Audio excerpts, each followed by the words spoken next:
Walk into an old cathedral and speak softly. The air seems to answer you. A low vibration that stirs in your chest. Stone holds the sound, remembers it. And if you listen long enough, the walls begin to whisper back to you. Welcome to Beyond the Bell. Today we're uncovering the forgotten science of resonant architecture, discovering principles that may have helped shape pyramids, cathedrals, and stone circles a millennia ago. That sound and frequency can literally shift geometry and matter, but also how we think, feel, and even heal ourselves. Did the ancient builders understand that sound was not just noise, but a force in itself? And what if their buildings were designed specifically to shape us? Stay with us as we explore the healing frequency of stone. It might just make you look differently at every building you enter.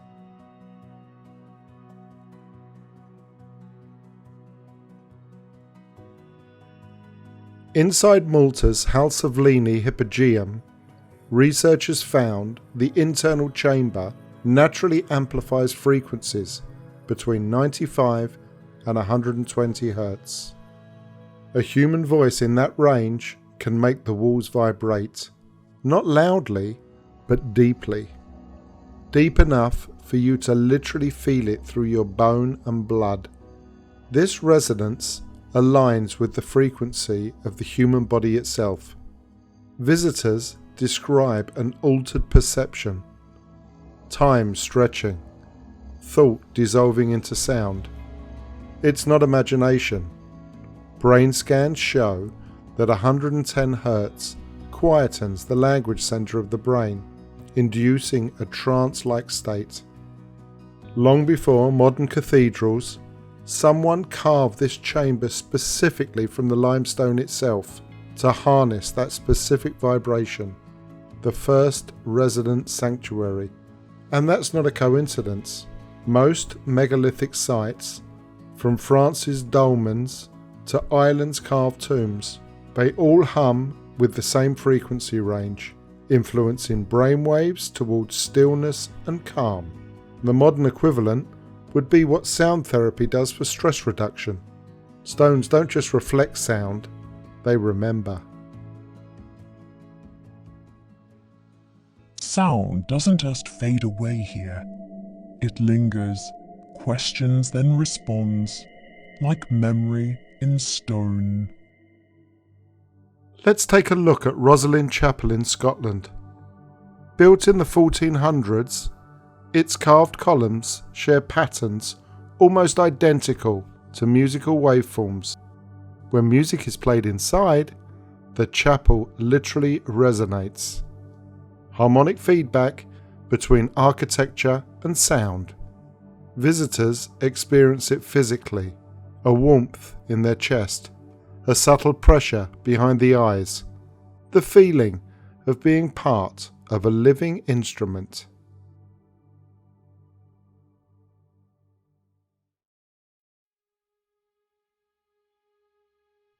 Every structure vibrates, but few do so by accident.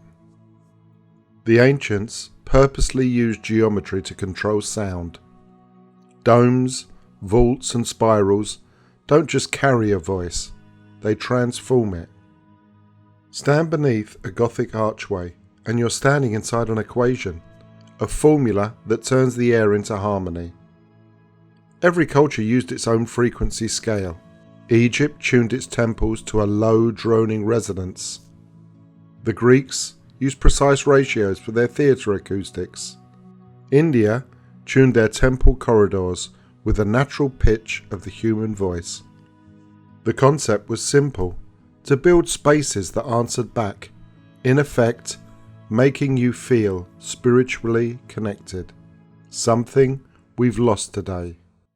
You build walls to keep things out. They built them to let the universe in. At 110 Hz, cathedrals such as Chartres in France and Lincoln Cathedral in England have a measurable effect on the human brain. The language centre quietens and the emotional centres flare up. That's why chanting can sound eternal and heavenly inside their walls. The building is literally responding, sustaining and amplifying them.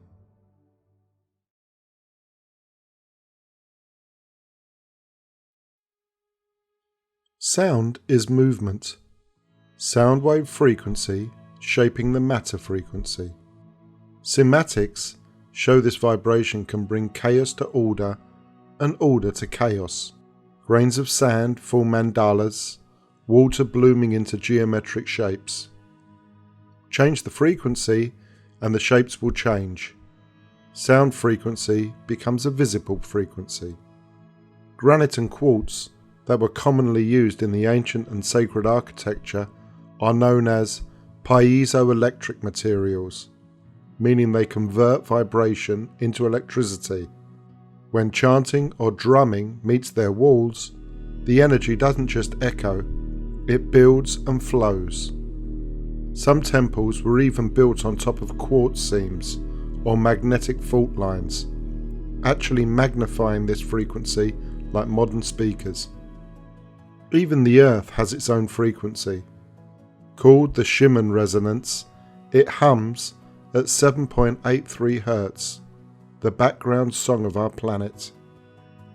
It's assumed that some ancient builders may have purposely tuned their constructions to harmonize with this planetary heartbeat.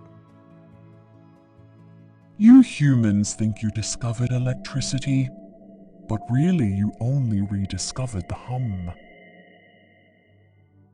Studies from the University of Seville suggested that rooms within the Great Pyramid of Giza focused electromagnetic energy.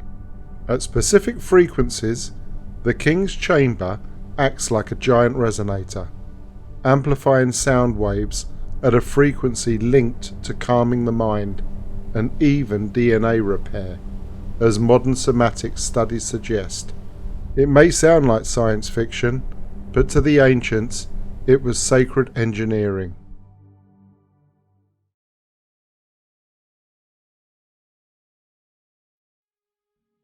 If vibration can shape matter, what does it do to the human mind? Medicine today is only just beginning to catch up. Modern sound therapy uses low frequency to synchronize heart rhythms, relieve pain, and calm anxiety. Patients describe floating, the same sensation monks recorded centuries ago while deep chanting. In Malta's Saflieni Hypogeum, studies suggest that healing rituals once took place directly inside the resonant chambers. Priests spoke incantations at tuned tones, their voices amplified by walls designed to vibrate the body, not just the ear. Across time, we can see the same principles repeated: resonance, rhythm, frequency, and restoration. Call it prayer, call it physics. The heart doesn't care what you name it, only how you feel it. At Berlin's Charité Hospital, acoustic researchers use 110 Hz therapy to treat patients with chronic pain. Brain scans show reduced cortisol, increased serotonin, and synchronized neural oscillation, translating to a general physical and sensory feel-good reaction. It's the same phenomenon the ancients practiced: healing through vibration.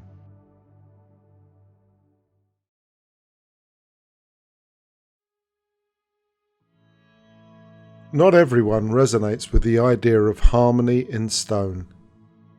Some scientists say this concept sounds romantic, but is simply not realistic. They point to coincidence, the accidental byproduct of architecture and imagination, nothing more. Yet step inside one of these places and consider what happens for yourself. Heart rates can slow, brainwaves shift, your body's cortisol drops. Even skeptics usually leave speaking softer than when they first entered.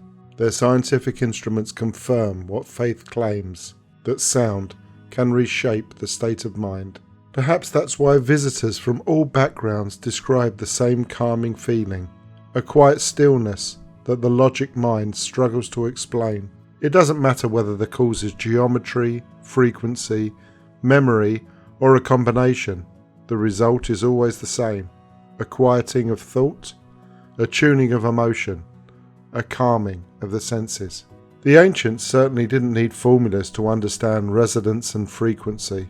They perfected it through choosing and shaping stone, interacted with it through voice and sound, craftsmen who tuned their world by feel, not by theory.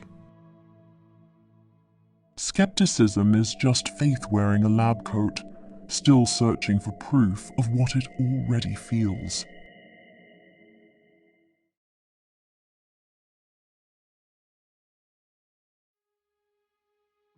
Modern architects are beginning to listen and understand again, designing spaces that blend structure and psyche, architecture that breathes in unison with its inhabitants. They look backward and forward at once, reproducing the harmony our ancestors once carved from stone.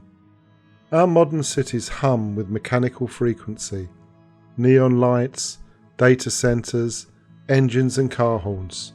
The ancient tones still hum beneath that noise, waiting for a chance to ring again, for our ears to remember. Their resonance was never lost, just drowned out by modern life's echoes. Every structure still sings. Bridges, towers, buildings, our homes. We've just stopped listening, lost the ability to hear, to sense that vibration. But if you take the chance to stop and pause just long enough, somewhere between the heartbeats, beneath the noise, you can still feel it.